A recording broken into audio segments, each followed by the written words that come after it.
This is a rather morbid photo. A photo of an upturned ship with her dead crew inside the ship. Something akin to the battleship Oklahoma at Pearl Harbor. But I'm sure as many of you are aware, this is not the battleship Oklahoma. No, it's a much larger and probably more infamous battleship, Germany's last great battleship, the Tirpitz. The battleship was sunk in late 1944 with the loss of close to 1,000 of her crew from British bombers. Something that's rarely discussed in the story of the Tirpitz is what happened after all the action. What happened to the ship itself after she was sunk? Well, in today's video, we'll cover that. But first, we should understand what happened to the ship first, so we'll start with that. On November 4th, the German battleship Tirpitz received a new captain, Robert Weber, the former executive officer.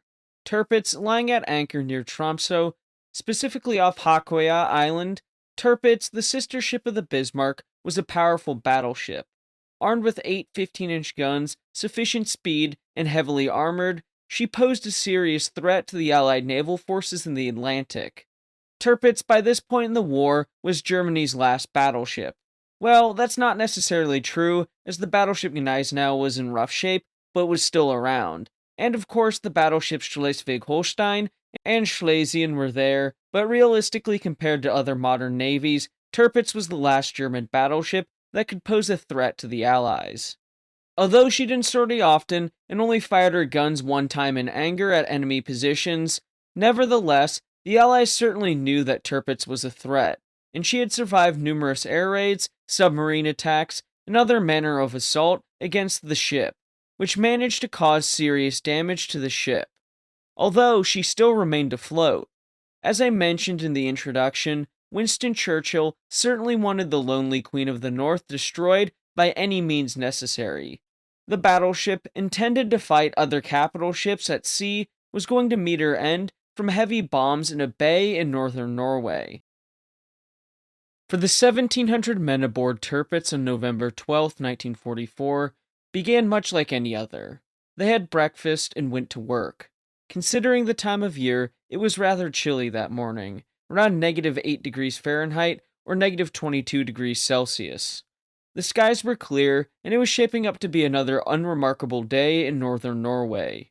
The ship's first flak officer received a report at around 7 a.m. that observation posts along the coast to the south detailed 3 Lancaster heavy bombers had been sighted flying headed towards Sweden, and a single one farther away, again apparently headed towards Sweden.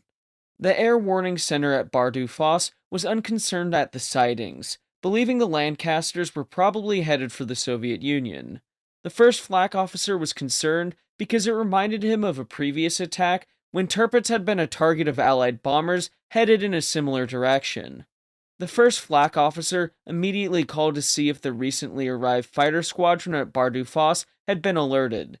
Still, due to complications in the German command system, the order had to go through a roundabout way, which made it rather complicated and time-consuming to get into contact with the necessary personnel. And the answer that was received didn't inspire confidence in the slightest. More reports came in about the Lancasters, and the first flak officer finally got Bardufoss to take the threat seriously. However, the clerk who logged it did so incorrectly. Meanwhile, the Lancasters that were to attack the Tirpitz was a smattering of different squadrons and were closing in on their target.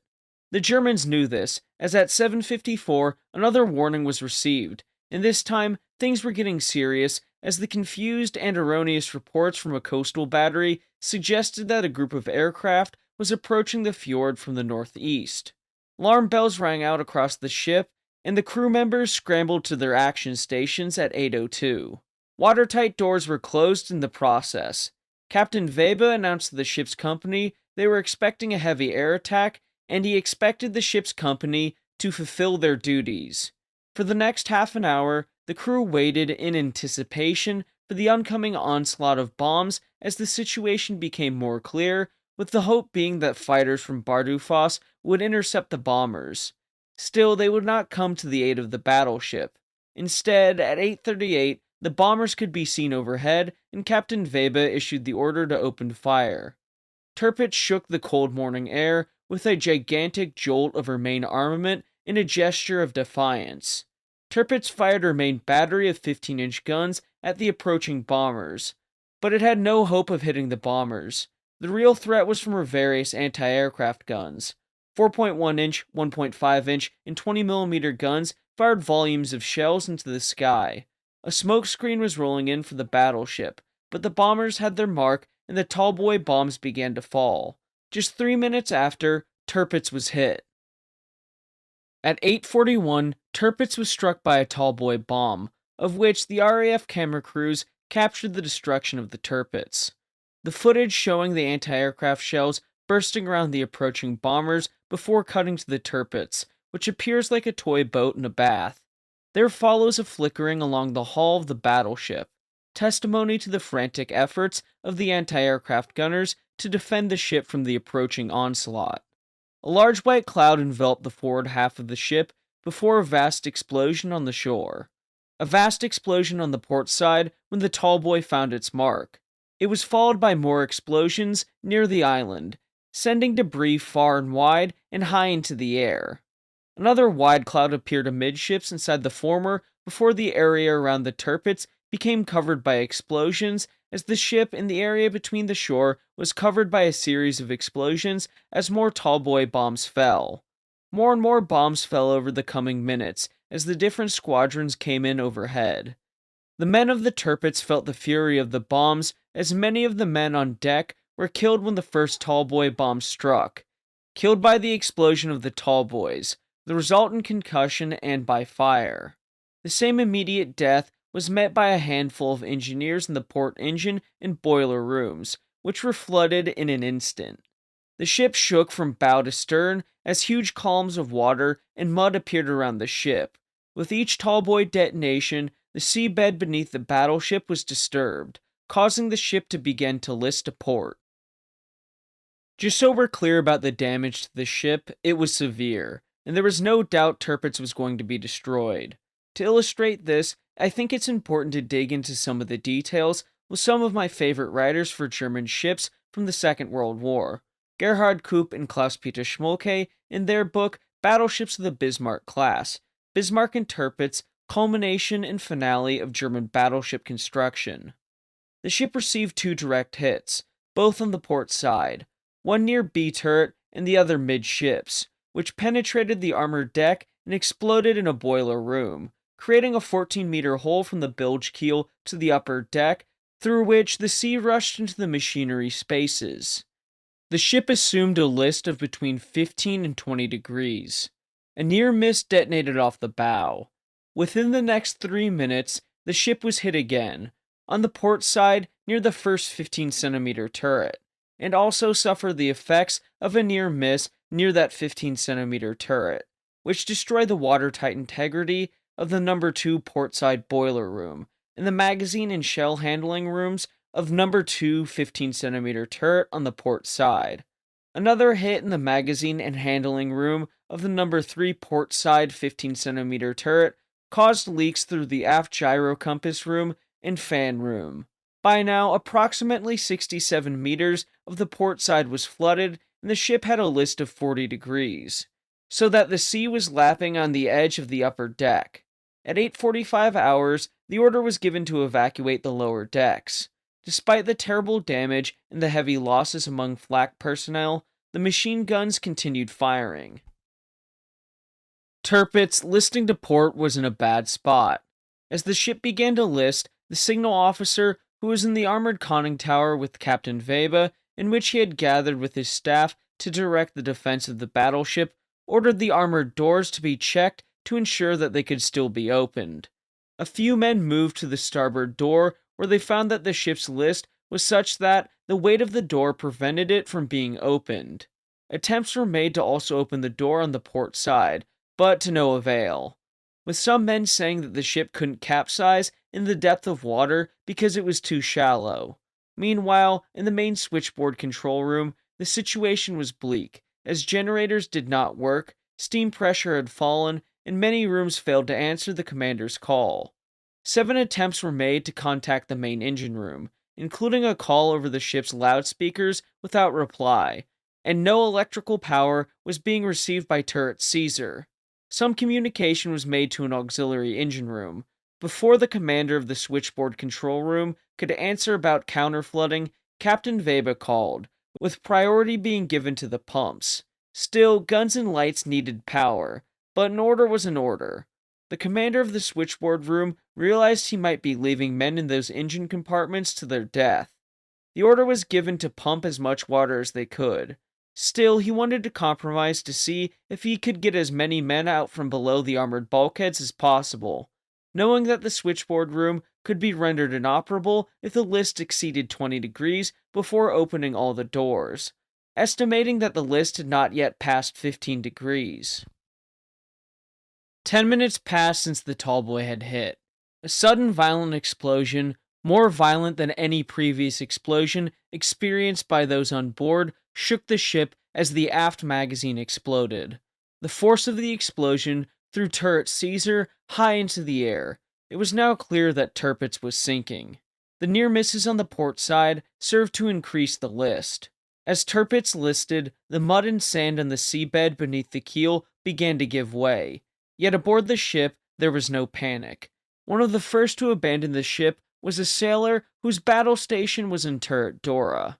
As the electrical power to the turret was cut and the ammunition lifts failed, the sailor, Ackerman, and his colleagues in Dora were no longer able to carry out their duty. Leaving his position, Ackerman jumped into the water when turret Caesar was blown out of its barbette and hurled through the air before crashing down into the water not far away from where he was. The ship was listing rapidly by this point, with one man escaping from the conning tower as the captain and his staff went down with their ship. As Tirpitz began to capsize, her mast and upper works slid beneath the surface where they dug into the mud and sand below, leaving the starboard side and keel above the water. The sinking was so swift and violent that there was no time for an orderly evacuation. Looking at an account from Hans Muda, where he writes about his experience, during the attack, I was on the astern bridge as a lieutenant responsible for the firing of the light anti-aircraft guns. I was awaiting verbal orders since the telephone was no longer working. I gave orders for all cannons to shoot. In the meantime, a series of bomb hits caused the Tirpitz to start capsizing. When the rail and part of the port side weapons were underwater, I jumped into the cold sea without a life jacket.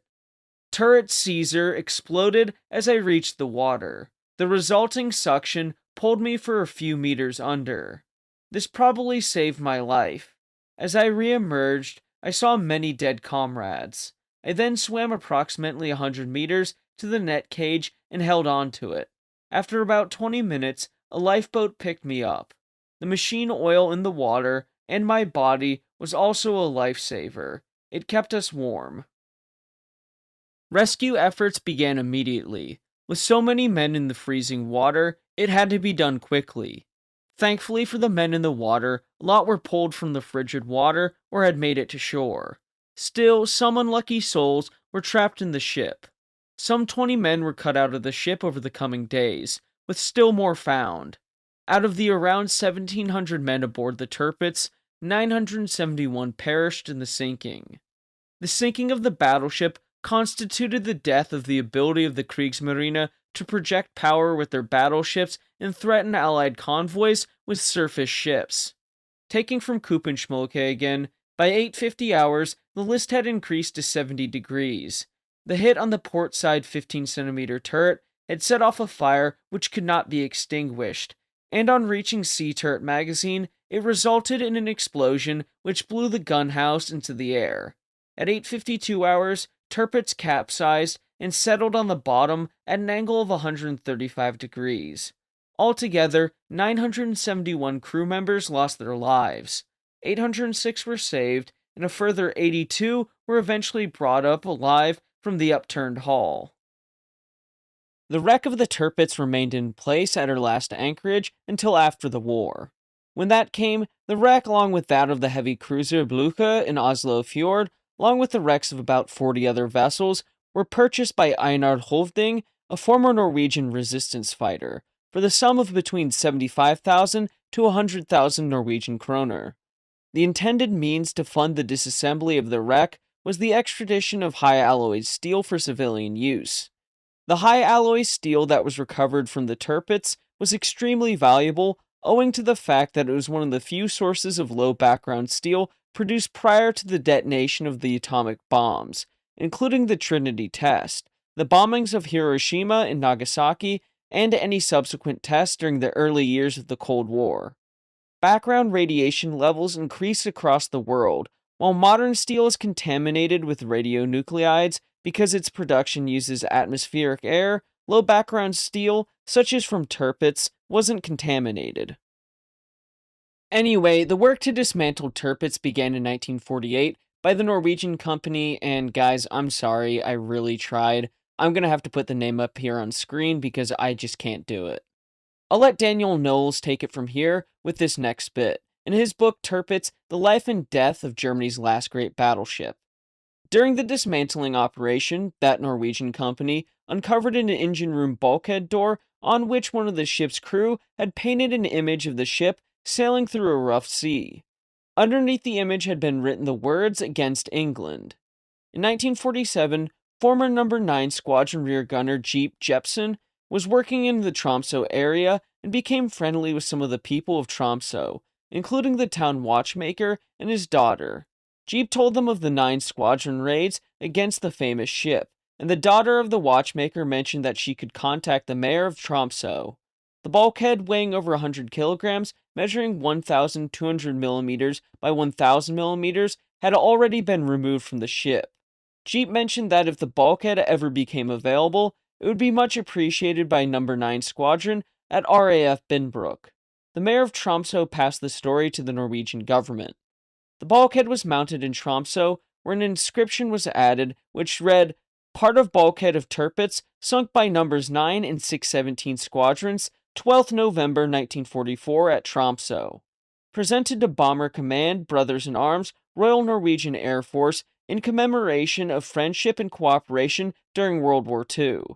Presented in November 1949 by the Norwegian government to RAF in Norway." The bulkhead was accepted by the RAF Historical Branch.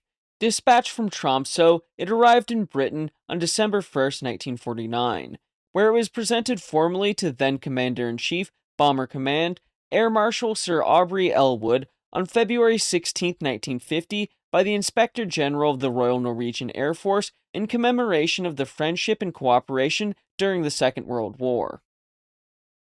During the dismantling operation, the Norwegian salvage company ran out of money, and it was forced to sell its stake in the wreck of the battleship. A German company continued the dismantling work, that company being Eisen und Metall, a firm from Hamburg. The dismantling continued until 1957, when the salvage operation was finally done. Approximately 80% of the battleship had been recovered. The last 20% was stuck deep in the seabed and came mainly from the bow section.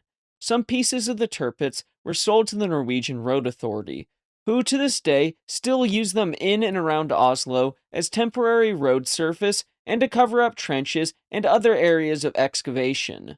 So, according to online sources, this piece of metal you're seeing is actually from the Tirpitz. What a weird thing to know that Norwegian cars are driving over pieces of a battleship. According to Knowles, in addition to the armor plates that can be seen on roads in and around Oslo, at Håkøya Island, near the site of the Tirpitz's destruction, leading away from the waterside, is a farmer's fence. This fence appears to be over-engineered. The fence posts are 3 inches wide, spaced every foot, standing erect and unrotten. The posts are teak-treated planks from the Tirpitz. They stand as a final memorial, testimony to the events of November 12, 1944. The remains of the Tirpitz on the seabed is a protected area and is regarded as a sanctuary as it is a war grave. I think this quote from Sir Archibald Sinclair, the British Air Minister, sums up the feelings of the Allies about the sinking. "Gentlemen, we have sunk the toughest ship in the world, and I'm sure in the war. You are now going on a 48-hour leave. Go home and tell your story. Your people have had a hard time in this war. A lot of troubles, losses, suffering. Thank you all for all you've achieved in sinking the Tirpitz, and good luck to you in the hard fighting which lies ahead." The remains of the battleship, any battleship, is a fascinating story, especially a battleship as famous as the Tirpitz? Let me know what you think down below. And thank you so much for watching. I hope you found this video interesting. Please remember to like and subscribe, as it will help the channel to grow. Until next time, my friends, have a great week.